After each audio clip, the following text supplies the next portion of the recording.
पावसाळ्यात असे गरम गरम सँडविच खायला मिळाले तर मज्जा ना. चला, टॅमॅटो, शिमला मिरची, काकडी, उकडलेले बटाटे, कांदा अशा पद्धतीने चिरून घ्या. काही मी बारीक चिरलेले आहे आणि काही स्लाईजमध्ये असे गोल गोल. भरपूर स्वच्छ असा पुदिना स्वच्छ धुवून मिक्सरच्या भांड्यामध्ये घ्या. असे पानंच घ्या. त्यातच लसूण आलं घ्या. थोडेसे जिरेही घ्या बरं का. आणि त्यामध्ये हिरव्या मिरच्या घ्या. थोडंसं चवेपुरतं मीठ टाका, लिंबू पिळा आणि थोडंसं पाणी घालून अगदी बारीक वाटा. मस्त अशी चटणी तयार होते. ही चटणी तुम्ही कशाही बरोबर खाल्ली तरी भारीच. हे बघा, लिंबूही पिळलेला आहे. आता यात तुम्ही दुसरे काही पदार्थ वाढू नका. हे बघा, उकडलेले बटाटे आणि यातले हे जे बारीक चिरलेले कांदा आणि शिमला मिरची आहे ना, ही माझ्या मिस्टरला जास्त गोल गोल कांदा आणि टमॅटो चालत नाही, त्यामुळे मी असं बारीक चिरून त्यांना सँडविच बनवते. तेही छान लागतं. ही बघा, चटणी किती छान झालेली आहे. आठवणीने चाट मसाला घ्या. चाट मसाल्याने सँडविच छान लागतं. टॅमॅटो केचप घ्या अथवा सॉस घ्या. मस्तपैकी 2 ब्रेडच्या स्लाईस घ्या. अशा पद्धतीने 2.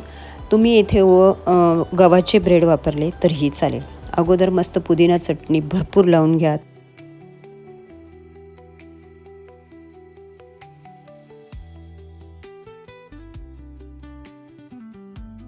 त्यावरच सॉस किंवा केचप लावून घ्या आणि त्यावर आता हे भाजीपाले जे आहे ते ठेवा.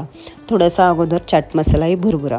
मी अगोदर टॅमॅटोचे स्लाईस, नंतर बटाटे, नंतर उकडलेले बटाटे, नंतर कांदा, शिमला मिरची आणि जे मी चिरलेले पदार्थ आहेत ते सर्व व्यवस्थित लावले.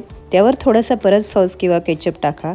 थोडासा चाट मसाला परत भुरभुरा आणि मस्त दुसऱ्या ब्रेडने पॅक करून तुमच्याकडे जर कुठल्याही प्रकारचं हे सँडविच मेकर असेल तर त्यामध्ये व्यवस्थित ते छान बेक करून घ्या. किंवा सरळ आपलं साधं सोपं तव्यावर दोन्ही बाजूनी ब्रेडला तूप, लोणी, बटर काहीही यापैकी लावून दोन्ही बाजूनी छान असं झाकण ठेवून वाफवून घ्या.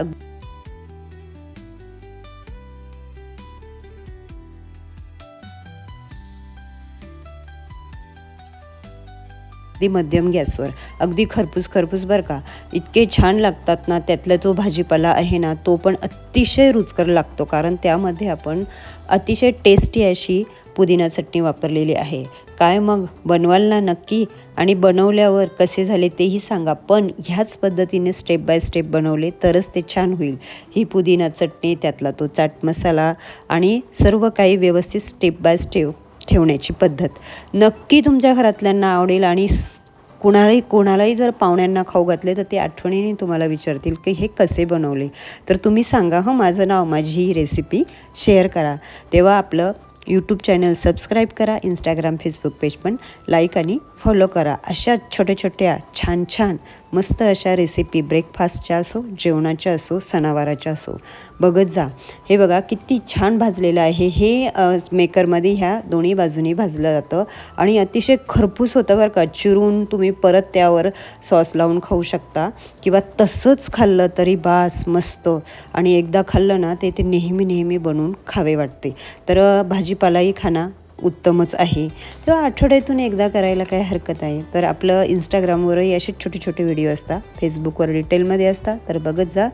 तेव्हा बाय. मी पुन्हा येईल नवीन आणि अशा छान रेसिप्या घेऊन. फक्त एवढंच सांगा की तुम्ही माझी रेसिपी कुठून बघता आहे आणि तुम्हाला ही रेसिपी कशी वाटली ते सांगा.